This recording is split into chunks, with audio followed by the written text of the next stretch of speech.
dezembro, eu devo estar... Pô, chegou aí, né, pessoal? Chegou o nosso líder agora, eu estou liberado.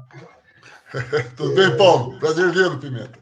Nós tivemos agora a eleição na Bolívia, né, que a presidenta Gleisi foi participar como observadora internacional. Foi muito importante a presença da presidenta Gleisi. E eu estou convidado para ir como observador internacional da eleição da Venezuela, dia 6 de dezembro. Né? Então, tudo aquilo que tiver a nosso alcance aí, nós estamos à disposição. Quando aparecer uma viagem para o Reino Unido, aí tem que pedir para o líder me escalar, né? Senão eu acabo indo só nas pedreiras. Sem chance, sem chance. Ô, líder, solzinho tá forte no Paraná, hein? O Pimenta, não é o que está forte é a campanha.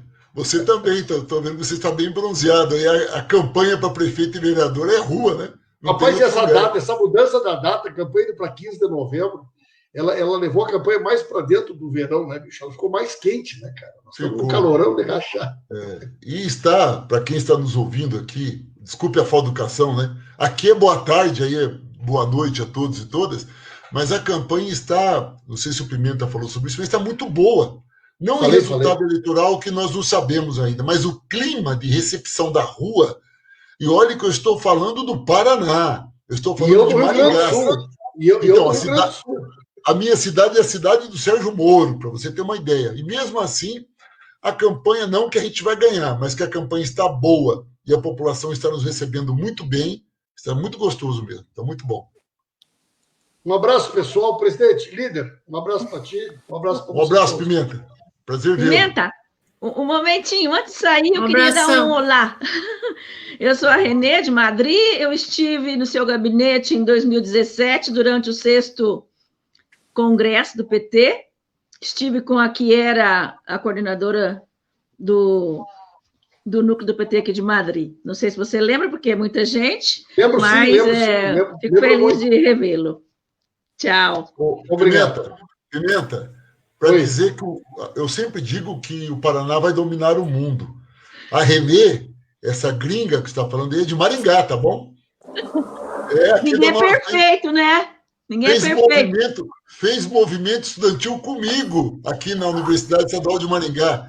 Fizemos em 90, quando eu fui candidato a deputado federal, ela saía às ruas comigo, em 90. Eu fiz a primeira campanha do atual líder do PT na Câmara, com meu Fusca. Foi mesmo, foi você. E bebemos muito. Um abraço, pessoal. Um abração para vocês. Tchau, tchau. Um abraço, Pimenta. Abração, Pimenta. Eu acho que eu nem preciso apresentar o líder do PT na Câmara, o deputado Enio Veri, porque a Renê já fez essa apresentação que ninguém vai superar, não é mesmo? Porque a Renê, pelo que eu sei aqui, deputado, eu não vou nem falar muito com o senhor, porque é a Renê aqui que é a sua conexão, sua melhor amiga, sua parceira, então eu vou deixar, né, a Renê fazer uma pergunta para você. Mas, Renê, não é para contar a história, porque deixar o deputado com vergonha, viu? Não, nós somos amigos de quase 40 anos. Sou amiga da mulher dele, viu o filho dele, bebezinho. Bom, então eu vou perguntar, não vou conversar, porque quando eu quero conversar com ele, eu ligo e ele conversa. E ele pode estar numa reunião que ele me atende. Bom, deputado, nós sabemos que o presidente Lula rompeu paradigmas, tanto na economia como nas políticas sociais. E a minha pergunta é sobre a influência do governo Lula e do próprio Lula na democracia mundial. Pessoal, então, de novo, agora, começando oficialmente, boa noite a todos e a todas que estão aí nos ouvindo, nos assistindo. Renê, é um prazer vê-la novamente, conversar com você. Não é brincadeira, não. Nós somos amigos há 40 anos. Nós começamos a militância muito jovens ainda.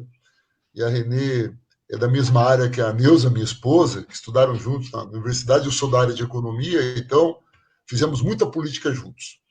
Eu gostaria de dizer que, com certeza, o Pimenta já colocou, que essa data é muito importante, né? O aniversário do presidente Lula. E até por formação, talvez o Pimenta faça uma análise diferenciada, porque, como um jornalista, o Pimenta acaba fazendo até uma relação pessoal do Lula enquanto um ser humano fantástico, enquanto uma pessoa comprometida com as mudanças sociais e, principalmente, como fundador do segundo maior partido de esquerda do mundo. Tudo isso é verdade, mas eu prefiro olhar o Lula como um símbolo, até para não personalizar demais a figura, senão a gente acaba fazendo um pouco aquela prática stalinista. Mas eu vejo que o Lula representa para o Brasil é algo assim histórico e por décadas nós vamos ter que estudar, aprofundar para entender exatamente o que foi esse período da presidência do Lula e logo depois da Dilma. Olha, é comum as pessoas que têm uma visão da economia à direita, ou aquelas pessoas que não têm muito a visão econômica, acharem que o Estado brasileiro, e aí estou falando da União, ele é como uma empresa, ou como você na sua casa. E aí dizem que é a mesma coisa. O que quer dizer isso? Quer dizer o seguinte, olha, você tem, na sua casa, você tem um mês que você estourou todas as contas, você precisa colocar as suas contas em dia, e para tal, é preciso que você abra mão do lazer, abra mão do remédio, da compra de roupas, para organizar suas finanças, para depois retomar uma certa normalidade. Eu estou dizendo isso porque a direita chegou um momento que ela teve a seguinte concepção: o Lula um dia terá que ganhar a eleição. Então, que seja logo. Essa era a visão da direita. E por que é importante que o Lula ganhe logo as eleições? Porque se ele investir tudo na economia, ele vai ser um fracasso nas políticas sociais. Se ele for muito firme nas políticas sociais, ele estoura a economia. Todos tinham certeza que tinha essa separação da política econômica e da política social. Me parece que aí está o primeiro rompimento de paradigma, onde o Lula e o PT e todos os partidos aliados enxergaram que é possível, sim, você ter um processo de transição econômica para uma política econômica de distribuição de renda, de justiça social, ao mesmo tempo ampliando as políticas de inclusão. Isso não é uma coisa simples, né? A garotada que estudou economia nos livros tradicionais, normalmente de origem americana, nunca ia entender isso. E isso, sim, é um primeiro aspecto que eu acho que vale a pena ser ressaltado dessa alteração. E como é que você faz isso? Como que você rompe esse paradigma? É romper um outro pacto ideológico sobre o papel das empresas e do capital. Não que o Lula tenha rompido com o capital, antes que a gente abra depois um debate aí fundamentalista. A verdade é que o Lula ele fez uma coisa que o PT defendeu em todo o seu tempo de vida: inversão de prioridades. Normalmente, nos governos antes de Lula, Fernando Henrique para trás, eles tinham a seguinte concepção: é a mesma concepção que Bolsonaro e Paulo Guedes têm hoje. É preciso retirar os custos das empresas, porque as empresas podem, tendo menos custos, pagando menos impostos, tendo mais incentivos, elas podem crescer mais, contratam mais e a economia cresce. Essa concepção, que é uma concepção de direita da economia, fez com que, historicamente, até 2002, o que acontece? O Estado brasileiro ficasse a serviço do setor chamado, entre aspas, produtivo, do empresariado, sempre incentivando o empresariado com redução de impostos, com redução de tributos, com incentivos, com juros subsidiados, mas isso não gerava mais emprego. Isso gerava aumento de lucro, concentração de renda e, consequentemente, exclusão social. Esse é um segundo aspecto. O Lula ele desenvolve uma política de transição, mas uma política que ele faz exatamente o contrário. Ele aumenta a demanda. Ele investe no mercado interno. Investir no mercado interno, como é? Aumento real do salário mínimo, isso é fundamental. Aumento real do valor das aposentadorias. Política de incentivo à agricultura familiar. Mesmo política de incentivo ao agrobusiness, ao agronegócio, que também cresceu muito. Uma política de motivação na ciência. Embora nos governos de hoje as pessoas não fazem essa relação, no Brasil, quem não conhece a realidade brasileira, no Brasil, a iniciativa privada não investe em pesquisa e em desenvolvimento. quem investe em pesquisa e desenvolvimento no Brasil são apenas as universidades públicas. Só tem ciência na universidade pública. As universidades privadas não fazem ciência, elas dão aula. E as empresas não têm laboratórios de P&D, de pesquisa e desenvolvimento. Não tem. Ou seja, é a universidade que faz isso. Na medida que o governo Lula investiu mais recursos na pós-graduação, no número de pós, nas pós para o exterior, na pesquisa, além do ensino e a extensão, o que você vai ter é um incentivo desse tipo de pesquisa, e com essa pesquisa a indústria desenvolveu-se e melhorou sua competitividade, tanto interna como externa. Se nós pegarmos aqui uma fórmula muito simples, que não é muito comum, é a fórmula do PIB. PIB é o Produto Interno Bruto. O Produto Interno Bruto brasileiro, ou a fórmula do PIB no mundo, você leva em conta os gastos do governo, a poupança das famílias, o consumo das empresas e a diferença entre exportação e importação. Ora, acontece que gasto das famílias representa 70% do PIB. O que é que o Lula fez? Investiu no mercado interno.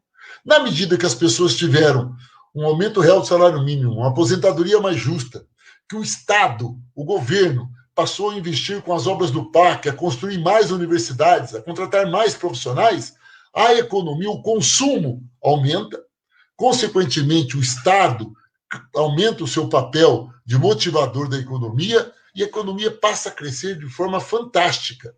Concomitante a isso, o mercado mundial, depois eu vou falar um pouco disso, também aumenta o valor das commodities. Nós estamos numa época de boa produção de commodities e, com isso, a nossa balança fica positiva, a gente consegue importar muito, exporta muito mais e a nossa economia segue o rumo. É importante destacar que ele rompe, portanto, aquela visão conservadora de economia de um lado e política social do outro, e isso, felizmente, já está rompido nos dias de hoje, mas naquele tempo ainda tinha essa divisão, e constrói uma política econômica, social, ambiental muito adequada. E o resultado é que a economia cresce e a vida das pessoas melhora. A ponto de, em 8 anos, você ter toda a visibilidade mundial que o governo brasileiro, que o país ocupa, pela redução da miséria, 40 milhões de pessoas. Um dado hoje que sempre vale a pena comparar, que refere-se à vacina. Né? O total da população vacinada durante esses 13 anos que nós dirigimos o país, qual foi o tamanho da população vacinada? E nós incentivamos, criamos a obrigatoriedade das vacinas, inclusive. Isso é importante. O número de hospitais, o programa Mais Médicos. É importante ressaltar que o programa Mais Médicos não era apenas trazer médicos de fora para cobrir a falta. Era trazer momentaneamente médicos de fora, porque não havia suficiente, mas abrir um grande número de universidades públicas e privadas com curso de medicina, diminuindo com isso a elitização desse setor, que é um setor muito elitizado. Os médicos ganham muito bem, porque são poucos. E faltam médicos nas cidades mais pobres e nas regiões mais pobres do nosso país. O projeto do Mais Médicos foi um grande sucesso. Então, o que você passa a ter é um país que segue um caminho de inclusão social, de distribuição de renda, de melhoria da qualidade de vida das pessoas e, principalmente, um momento em que nós provamos que tudo aquilo que o PT dizia que era possível fazer, desde quando ele foi fundado, em 1980, claro, fomos crescendo de forma lenta e gradual, quando chegou a partir de 2003, nós provamos que não era sonho de juventude, não era um grupo de intelectuais, ou então setores das igrejas mais progressistas, ou ex-militantes da esquerda tradicional brasileira, que tinham uma teoria. Era um projeto concreto que foi aplicado e o resultado foi na vida das pessoas. O número de casas oferecidas aos mais pobres, os empregos que faltavam, toda a política de você dar condições de obter um diploma da nossa juventude. O nosso ex-candidato a presidente da República, Fernando Haddad, ele usa uma reflexão que eu acho simples e linda. Em uma década, o pai sai debaixo da lona preta com um assentado e o filho forma-se na universidade. Em 10 anos, nós conseguimos tirar as pessoas debaixo da lona e conseguimos garantir ao filho uma graduação em qualquer curso que, porventura, ele queira ter acesso. Eu estou falando tanto dos cursos mais elitizantes ou não. Esse aspecto, ele reproduz também no resto do mundo. É importante perceber que o G20 e a criação do G20 tem a mão do Lula. E aí, eu gostaria de começar do começo. Normalmente, quando um presidente no Brasil elege-se, ou indicado, como era na ditadura, mas eleito depois do novo momento da democracia brasileira, qual é a primeira visita externa do presidente eleito aos Estados Unidos? Sempre. O presidente se elege e vai pedir bênção. O Lula, qual foi a primeira visita dele? A Argentina. Já demonstrando que nós tínhamos que fazer um trabalho de relação com a América Latina, com fortalecimento do Mercosul, e o Lula teve um papel muito forte nisso. Na Unasul, no fortalecimento do Banco da América Latina, e um aspecto também que, pelo passar dos anos, nem todos lembram, ainda não está escrito, é novo para estar escrito e velho, depende da idade das pessoas. O fim do NAFTA. Vocês se lembram que tinha a tese do NAFTA. Quando o Lula assume, era muito forte, porque o Fernando Henrique avançou muito com a proposta do NAFTA. O NAFTA não era só o Canadá, Estados Unidos e México. A ideia era que era toda a América vinculada com uma única moeda, vinculada como um único país, à luz do que seria a União Europeia. Nós sabemos que seria uma farsa. A União Europeia é um debate de integração pós-1945, que tinha como prioridade a paz e que foi evoluindo. Aqui não. Aqui a integração das Américas nada mais era do que uma bandeira de subordinação efetiva e final aos Estados Unidos. Eu digo efetiva e final porque, de fato, ela ainda é muito forte, mas aos Estados Unidos. E foi o Lula, de maneira muito elegante, porque não houve um rompimento, ele apenas mudou de assunto. Ele mudou de assunto, não falou mais nisso, ninguém lembrou. Ou os nossos embaixadores lembravam, mas o Paulo Henrique Amorim, desculpe, o Celso Amorim, né, também não lembrava, ele cumpria muito bem esse papel, e a verdade é que foi uma pauta que nós vencemos. E o Lula, ele passa, por conta das suas políticas internas, de rompimento de paradigmas em todos os sentidos, mas a sua presença no cenário internacional, primeiro na América do Sul, depois, entendendo o papel que tinham os Estados Unidos nessa relação de subordinação, procurando parcerias na África. Lembre-se disso, é importante. Ele não seguiu o destino dos aviões dos grandes líderes brasileiros. O avião dele seguia outros caminhos. Ele não ia para o alto, ele ia para o paralelo. Então, essa integração sul-sul também rompeu paradigmas. Quando diziam que ele era um caixeiro viajante, vocês devem lembrar-se disso, ele vendia o Brasil. Aliás, é importante, não porque o que ele fez é novo no mundo. Os Estados Unidos, o presidente dos Estados Unidos sempre é um caixeiro viajante. Vocês sabem disso. O presidente dos Estados Unidos é um vendedor. Aliás, é um ditador, porque ele impõe sobre as outras economias subordinadas os interesses do capital americano e das empresas americanas. O Lula é novo no Brasil fazer isso. Transformar as nossas relações internacionais em espaço de relações culturais, políticas, mas também de integração. Por isso, nós tivemos um grande aumento das nossas vendas para a América Latina, para a Argentina, mas também para a África, para o Líbano. Ora, a gente vendeu muito para o mundo árabe, vocês se lembram disso? Aliás, nós crescemos muito as exportações, eu quero falar aqui do Paraná, que é o frango, que é esse tipo de coisa, isso tudo saiu das negociações do Lula. Então nós temos, concretamente nesse período, um período de crescimento das relações sul-sul, o aumento do papel do Brasil nas grandes negociações do mundo, inclusive o Lula sendo ouvido em momentos de guerra ou em momentos de conflitos internacionais, o Lula colocando ali o seu dedo e emitindo a sua opinião e, principalmente, sendo respeitado. Sendo respeitado. Isso implica que nós conquistamos, dentro da própria elite brasileira, o respeito. Não que a elite gostasse de nós. A elite nunca gostou e nunca admitiu. Aliás, esse é um aspecto importante para conversarmos hoje, nessa reflexão que fazemos do dia do Lula. A elite, ela nos engoliu. Primeiro porque a elite ganhou dinheiro também, né, gente? Eu não vou ter um discurso aqui, né, um discurso de enganação. O setor financeiro ganhou dinheiro, a indústria ganhou dinheiro. Agora, eles queriam ganhar mais. E o Lula teve um papel fantástico, depois da presidenta Dilma, de conter o setor especulativo. É importante lembrar que o setor financeiro, mesmo ganhando dinheiro, nunca gostou do Lula. E a queda da Dilma está ligado, se vocês pegarem quando a Dilma colocou o Banco do Brasil e a Caixa Econômica para baixar a taxa de juros para forçar com que os bancos privados baixassem a taxa de juros, vocês começam a ver avançar o processo de impeachment contra Dilma.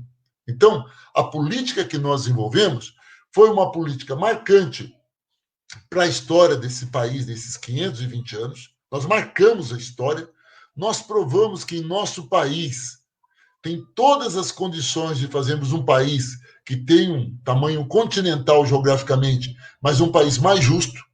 Não é o país que particularmente eu queria como militante e líder de bancada de um partido socialista. Era um governo que não tinha essa característica, mas era um governo de forte direção para a redução das desigualdades regionais e sociais. E isso, ele cumpriu o papel. Era um governo de impor o Brasil também nas decisões internacionais, respeitando o nosso tamanho, aquilo que nós produzimos e a qualidade do nosso povo.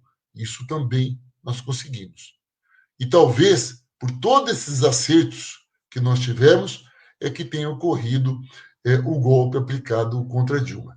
Nesse sentido, e nesse desenho que eu fiz de forma muito rápida das nossas relações e do nosso rompimento de paradigmas, tanto internos como externos, e o espaço que nós conquistamos, é importante ressaltar as dificuldades e o atraso da elite brasileira. Aí sim, o Durga, agora de Londres, eu acabei de falar, ele escreveu, a elite nunca gostou do Lula. Como a elite não gosta do Bolsonaro. A elite gosta da política econômica do Bolsonaro. Por isso não bate mais. O problema é que a elite não gostava do Lula e nem das políticas que nós estávamos desenvolvendo. Por quê? Porque a elite queria Petrobras, a elite queria a Caixa Econômica, o Banco do Brasil, a Eletrobras. Na verdade, a elite que construiu essas estatais quando dirigiu o país, para quando essas estatais estivessem maduras e lucrativas, elas pegassem para elas. E o Lula não permitiu isso. Então, na verdade, o que a elite não admitia era que ela estava limitada ao seu lucro, e para eles o lucro tem que ser limitado. Eles tinham dificuldades com a margem de lucro na medida que o desemprego estava absolutamente reduzido e no governo Dilma, então, eliminado. E com isso, o percentual da folha de pagamento que participava do orçamento da empresa estava subindo, diminuindo a sua margem de lucro.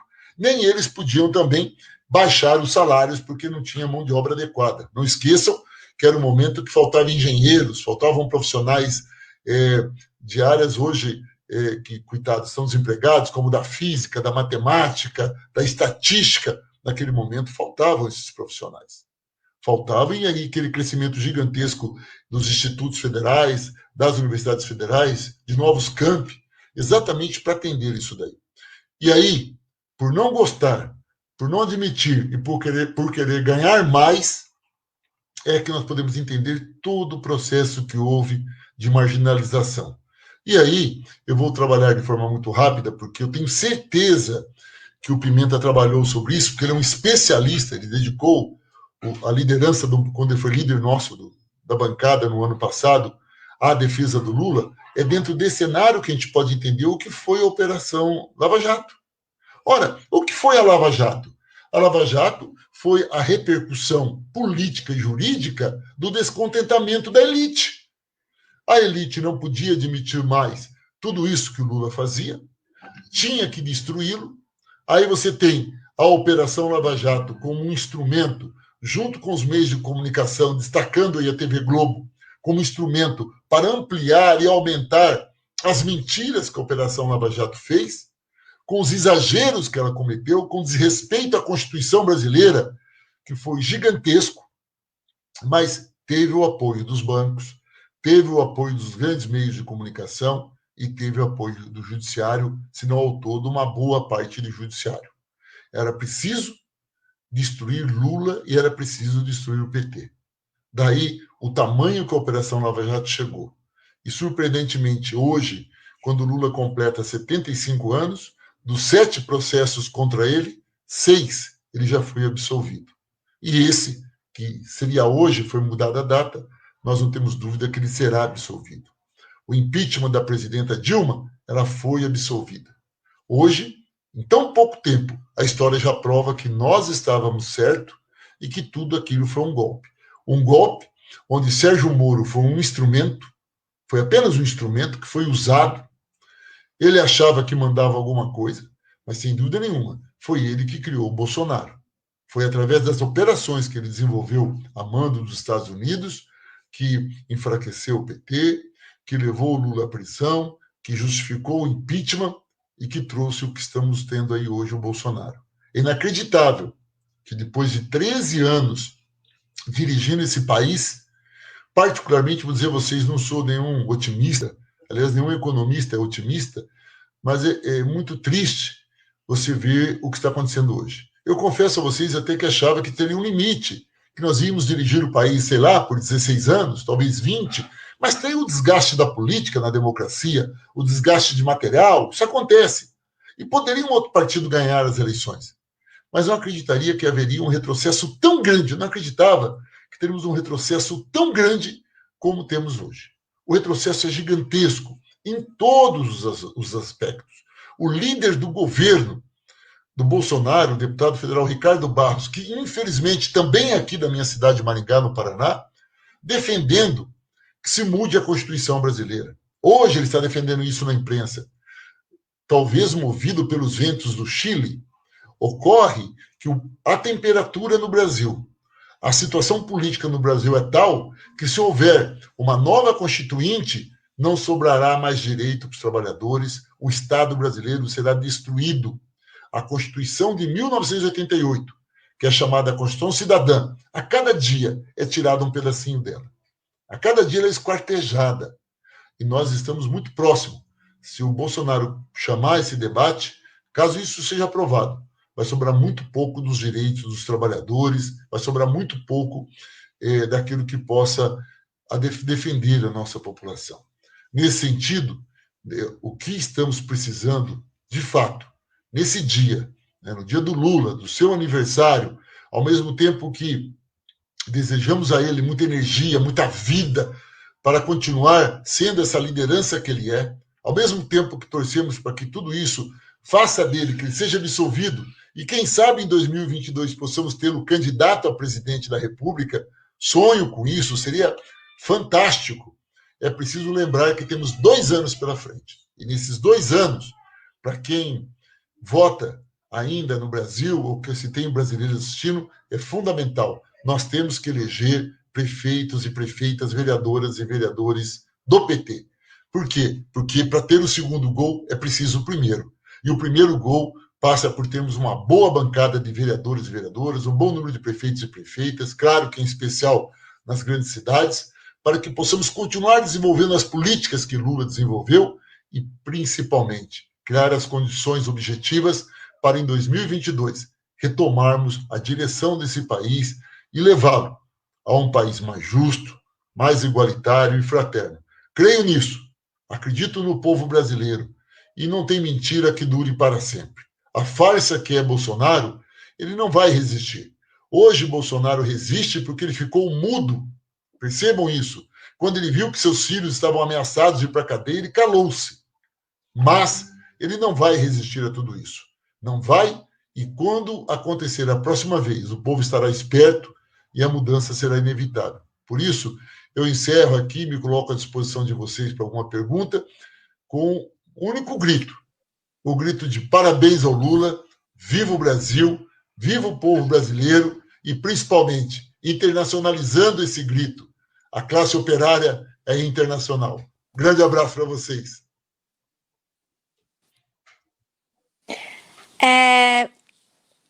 Deputado Enio, antes do senhor, a gente sabe que o senhor deve também estar com a agenda apertada, antes do senhor ter que ir embora, eu queria só que o senhor falasse um pouco com o nosso companheiro aqui, o José Renato, que está na China.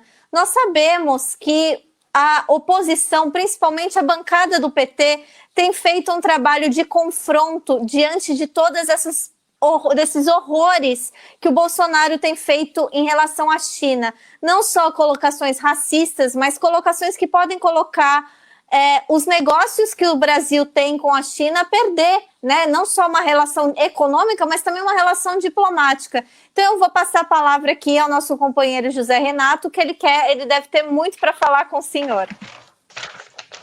Bem, bom dia para vocês, companheiros. Boa noite aqui para mim, em meio da madrugada. Estou muito feliz.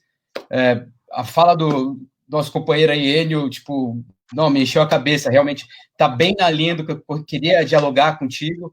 Acho que Vossa Excelência sabe bem e até resgata muito bem a história do nosso partido. Quando a gente começa ali, a nossa visão de Estado. O Estado, para nós, é a proteção da vida. Tanto é que os direitos humanos é fundamental para o PT, porque é a defesa do cidadão frente à agressividade do Estado. Então, a gente tenta reforçar sempre os direitos humanos. Na Constituinte de 88, a gente vem até e vota contra a Constituição, até de contraponto aos biônicos, porque a gente queria mais direitos na Constituição. E a gente vê agora até a nossa oposição aí no Estado já clamando uma reforma da Constituição para reduzir os direitos. Então, estava certo o PT lá no passado de fazer esse contraponto, de se opor à Constituição e querer mais direitos. E o futuro acabou mostrando que nós tínhamos a visão do que aquela Constituinte realmente representava. E eu acho que todo esse resgate que você faz de buscar e de resgatar as influências internacionais do partido, e eu acho que o Lula realmente acaba manifestando isso, ele é um sujeito histórico, ele é uma pessoa que, por si só, construiu muito. E como figura, como líder do partido e como presidente da República, ele acaba tendo um papel ainda mais prominente. E agora, nesse momento atual, com um Estado se recusando ao seu papel, né, o papel de proteger a vida, o Lula vem e se manifesta pedindo impeachment, achando que tem aí uma violação, né, como que eu digo,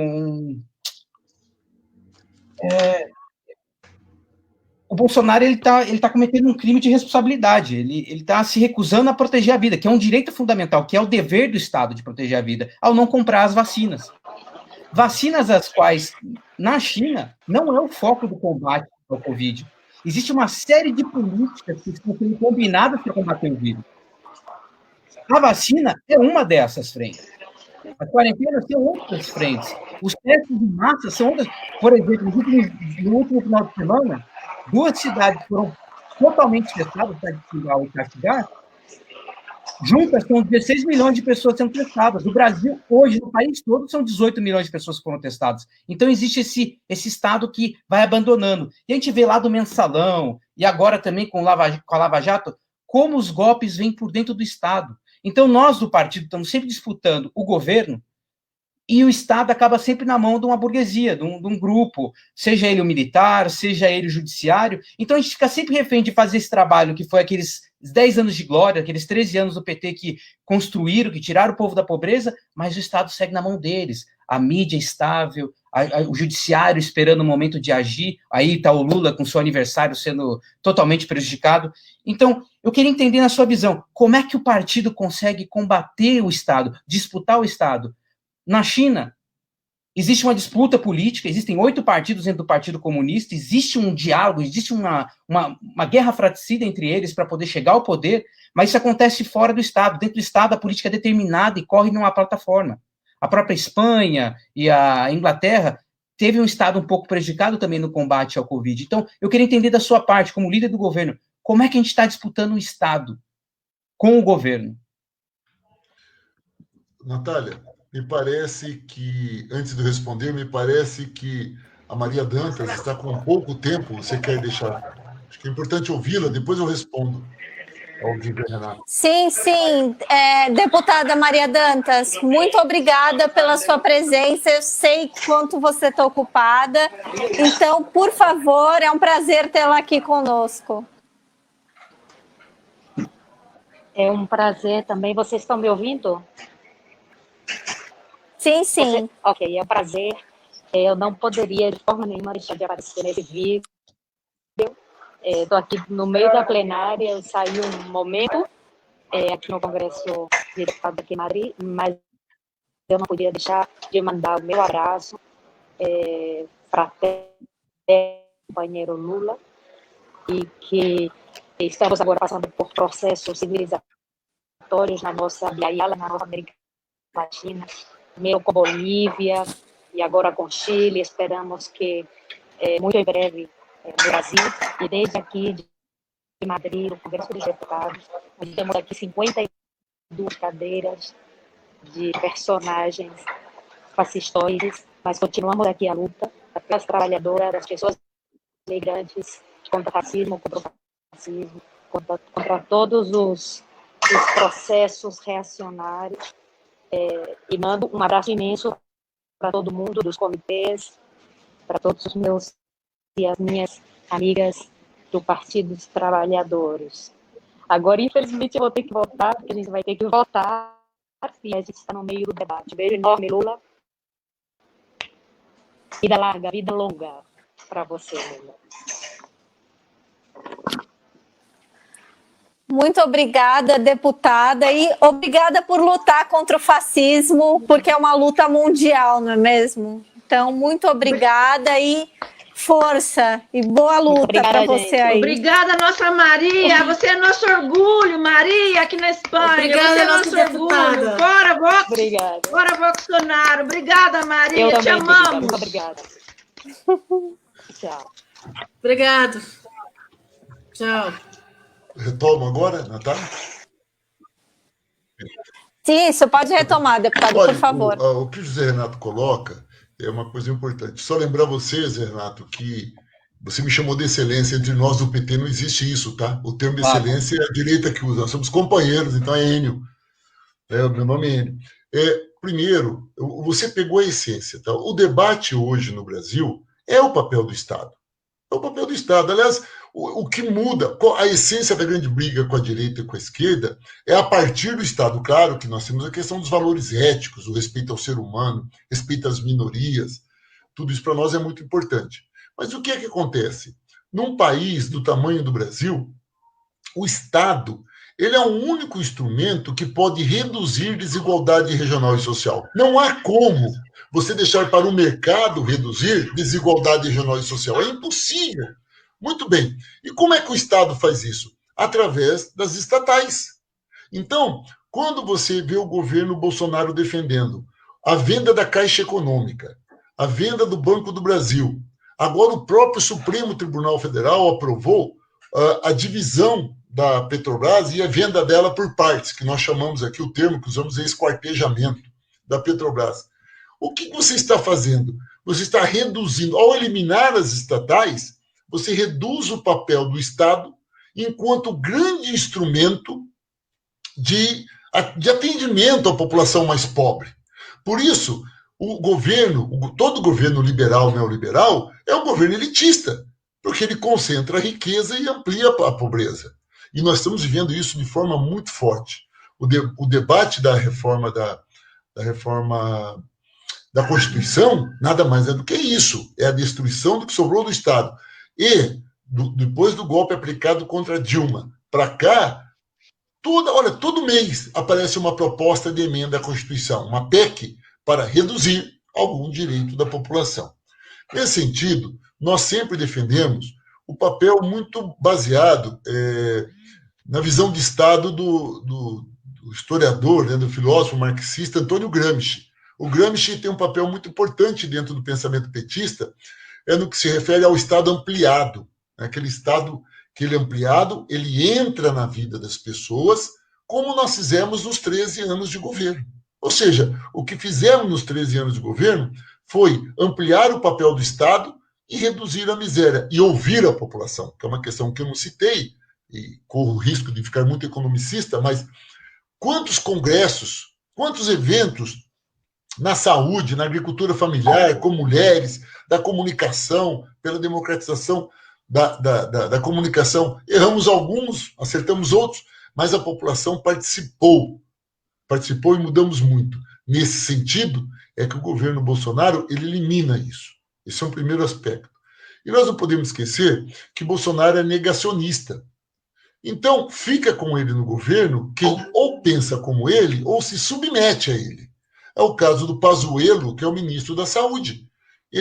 Aliás, o Pazuello declarou essa semana na imprensa, Bolsonaro deu um ovo nele, chamou a atenção dele em público, retirou, fez ele retirar o que ele havia dito, e o cara ficou no cargo, não pediu demissão. Por quê? Porque ele é subordinado ao presidente da República. Então, nós temos hoje um conjunto de ministros, com exceção do Paulo Guedes, que é absolutamente porta-voz do mercado financeiro especulativo, e ele tem autonomia para fazer o que quer nessa área. Todos os outros concordam com o que Bolsonaro faz, ou porque são subordinados, ou porque pensam como ele. E isso tem um custo gigantesco. A diferença com a China é muito grande, Zé Renato. Não dá para comparar, porque, embora a China tenha hoje ainda, tem esse debate todo, que ela é um capitalismo de Estado, ou era socialista na política e capitalista na economia, um debate que eu não vou entrar agora, que é muito profundo, mas aí o Estado sabe o que tem que fazer e faz. Na proteção não só na vacinação, como você lembrou muito bem, mas também no isolamento social, na defesa da vida. Aqui a vida não é prioritária. Não é. Veja o número de pessoas que estão infectadas e o presidente da República continua agindo como se tivesse acontecido nada. Já são 157 mil mortos. Está diminuindo porque chegou no platô, vai começar a diminuir, mas porque é a doença, não porque houve alguma coisa.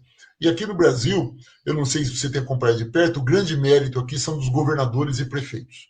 Indiferente do partido, quais sejam os partidos, o PT só tem 4 governadores, 3 governadores e 1 governadora.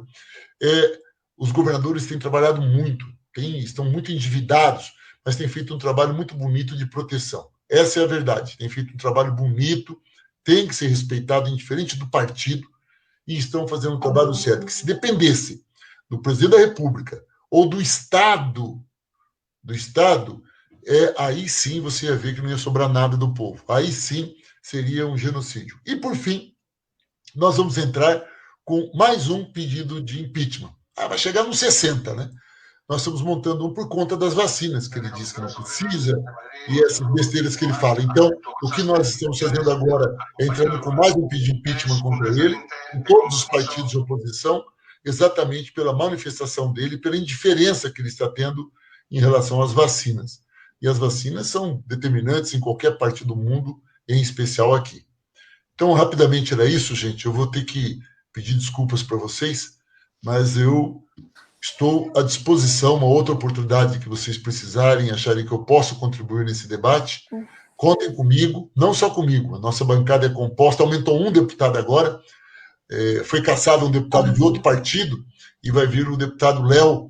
Léo, ele é do Acre, um advogado, professor da Federal, da Universidade Federal do Acre, um grande companheiro que assume a semana que vem. Então, nós somos hoje 55 deputados e deputadas à disposição para o debate e para a luta, lógico, no dia a dia aqui na Câmara dos Deputados. Contem conosco. Muito obrigada, deputado, e pode ter certeza, se o senhor não puder vir, a Renê traz o senhor aqui para nós. Se a Renê pedir, é uma ordem. Estarei aqui. Um abraço. Um abraço. Tchau, tchau, beijos. Tchau, tchau. Tchau, tchau.